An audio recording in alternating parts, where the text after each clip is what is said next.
Have you ever felt like you are constantly looking over your shoulder, waiting for the other shoe to drop?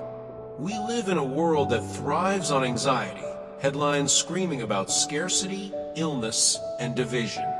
But today, I want you to take a deep breath and listen closely, because the frequency is changing. The heavens have heard the silent pleas you whispered in the dark.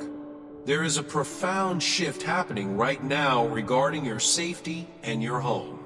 The divine is establishing a perimeter of protection around you that is absolute. This isn't just about physical safety, it is a spiritual immunity against the chaos of the world. The poverty, the generational sickness, the malice that tries to fracture families, it stops with you. You are being positioned as the apple of God's eye. Think about that phrase for a moment. The pupil is the most sensitive, protected part of the body. To be the apple of his eye means you are the center of his focus, cherished and guarded with an intensity that no shadow can breach. But why you? Why now? You aren't being protected just to survive. You are being preserved for a mission. You are being called to be a pioneer. I know you feel tired, perhaps even unqualified, but that is exactly why you were chosen. There is a battle ahead, not of swords, but of spirit and truth, and you are meant to stand at the vanguard. Your willingness to say yes to this calling, to move forward when others retreat, is the key that unlocks blessings not just for you, but for your children and their children. You are breaking cycles that have held your bloodline captive for decades. And here is the most beautiful part. You don't have to beg for the next breakthrough. There is a blessing storm gathering on the horizon. Usually we run from storms, but this one is different. It is a surge of positive change, a miracle that is rushing toward you with the force of a hurricane, yet carrying the peace of a sunrise. It is coming simply because you are loved. Healing, release, and the art of active faith. Now, let's talk about the baggage you've been carrying. To step into this new season, we have to address the weight on your shoulders. The divine promise is clear: total restoration.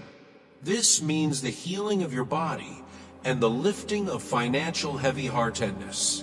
But more importantly, it is the exorcism of the ghosts of the past. Those old loops of regret and trauma, they have no oxygen in this new chapter.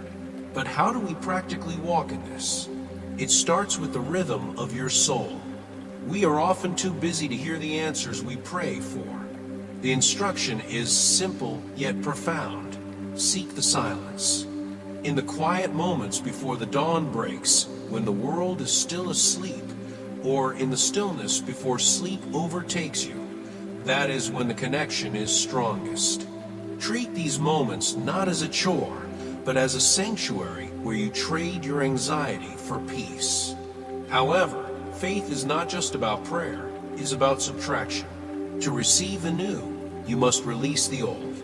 This is the hardest part for many of us, the pruning. You are being asked to sever ties with false friends, people who drain your spirit and distract you with fleeting, superficial pleasures. It feels lonely to cut people off, I know. But remember, you cannot anchor your boat to those who are content with drifting. Do not look to worldly status for your salvation. Look inward and upward. Reframing your perspective on struggle is essential. The storms you have survived were not punishments, they were training grounds. They were the fire that tempered the steel of your character. You are not broken, you are prepared. The divine is leading you now to green pastures, a state of mind where scarcity does not exist, and where the waters are still enough to reflect your true potential. Believe that all things are possible, not as a cliche, but as a law of your new reality. The architecture of pain and the reconstruction of self.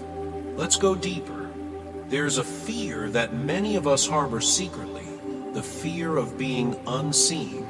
We wonder if anyone truly knows the depth of our history. The answer is a resounding yes. The Creator knew you before you were even a concept in your mother's womb. Every trial, Every tear, every moment you stood paralyzed by betrayal, it was all witnessed. Nothing slipped through the cracks. When you felt most abandoned, when the silence of the room was deafening, and you thought you were completely alone, the divine presence was there, sitting in the grief with you. You were never unnoticed. You were just being quietly held while you healed. It is time to address the shame. Shame is different from guilt. Guilt says, I did something bad. Shame says, I am bad. This message is here to shatter that lie. The humiliation, the rejection, the feeling of being less than because of your past mistakes, exchange it all today for supernatural peace. The universe is not keeping a scorecard of your failures. It is waiting for you to realize your value. Your worth is not a fluctuating stock market based on your productivity or your perfection. It is a fixed constant. You are loved unconditionally beyond human logic. This love doesn't make sense to the rational mind because it isn't transactional. You don't earn it, you accept it. Understand this. You have been in a long season of reconstruction. It felt like breaking down, but it was actually breaking open. The pain was the cracking of the shell, so the real you could emerge. You are now standing on the precipice of a new identity, one that is defined not by who hurt you, but by who healed you. You are seen, you are known, and you are infinitely valuable. The alchemy of pain and the strategy of silence. Let's have a hard conversation about the things that hurt the most. I'm talking about the betrayal that came from people you invited to your table. The slander that came from voices you once trusted. It is natural to ask, why? If you are truly protected, why were these arrows allowed to pierce you? Here is a truth that might shake you, but will also set you free. Nothing reaches you without passing through the hands of the divine first. I know that sounds difficult. Why would a loving creator allow malice to touch you? Think of it not as punishment, but as alchemy. You are like gold. To reach its purest, most valuable state, gold must go through the fire. The heat isn't there to destroy it. It's there to burn away the impurities, the dross that reduces its value. The enemies who plotted against you, the shadows that tried to dim your light, they thought they were burying you. They didn't realize they were planting you. They were unwittingly serving a higher purpose, your refinement. You have emerged from that fire, not as ash, but as something unbreakable. So, how do you respond to those who wish you harm? The instinct is to fight back, to clear your name, to mirror their toxicity. Don't. This is your command for this season. Put down the sword of revenge. Vengeance is a heavy burden that will only exhaust you. When you try to be the judge and the jury, you step out of the flow of grace. Instead, do the most radical thing possible. Forgive them. Pray for them. Not because what they did was right, but because your destiny is too important to be tethered to their dysfunction. Release them to the universe. Divine justice is far more precise and complete than any petty revenge you could orchestrate. And while you stand in that place of high integrity, remember the ancient promise. No weapon formed against you shall prosper. Notice it says the weapon will be formed. The lies will be crafted, the traps will be set, but they will not work. As long as you remain sheltered in your spiritual truth, those weapons will crumble like dust against a shield. Finally, look beyond the immediate. Your reward for this endurance isn't just earthly vindication. There is a crown of glory, a spiritual heritage being prepared for you. The struggles you navigate today are building a legacy of resilience that will outlast you. You aren't just surviving a bad day, you are securing an eternal victory. Stand tall. You are safe.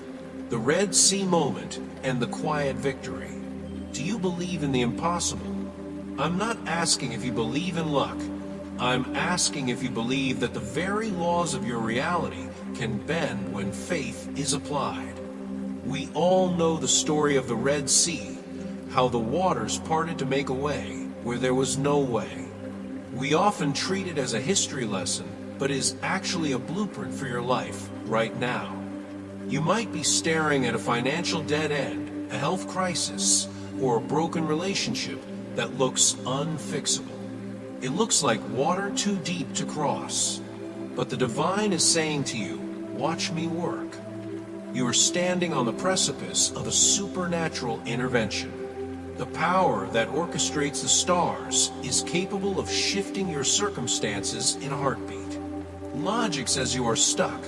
Spirit says you are just being positioned for a miracle. Now look around at the noise.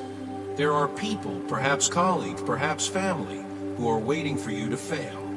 They gossip, they criticize, they project their own insecurities onto your journey. Let them. Here is the secret. Their noise cannot stop your momentum. Those who spend their days consumed by jealousy and bitterness are drinking poison and expecting you to die. It won't happen. While they are exhausted by their own hate, crumbling in the ruins of their negativity, you will be thriving. You will be walking in a peace that confuses them. The best response to a critic is a life well lived. You don't need to argue your worth. Your blessings will speak for you. You are different. Accept that. You were not designed to fit into the mold of the crowd. You have been set apart. This is why you don't find satisfaction in petty drama or manipulative games. You vibrate on a different frequency, one of faith, loyalty, and vision. And because of this, your future is blindingly bright. We are not just talking about getting by. We are talking about overflow. The divine commitment to you is a future of radiant health, financial abundance that allows you to be generous, and a joy that isn't dependent on the weather. If you think you've seen the best days of your life, you are mistaken. The impossibilities of today are just the opening scene of a masterpiece. The road ahead is paved with opportunities you haven't even imagined yet. Keep walking. Keep trusting. The waters are parting, and your promised land is right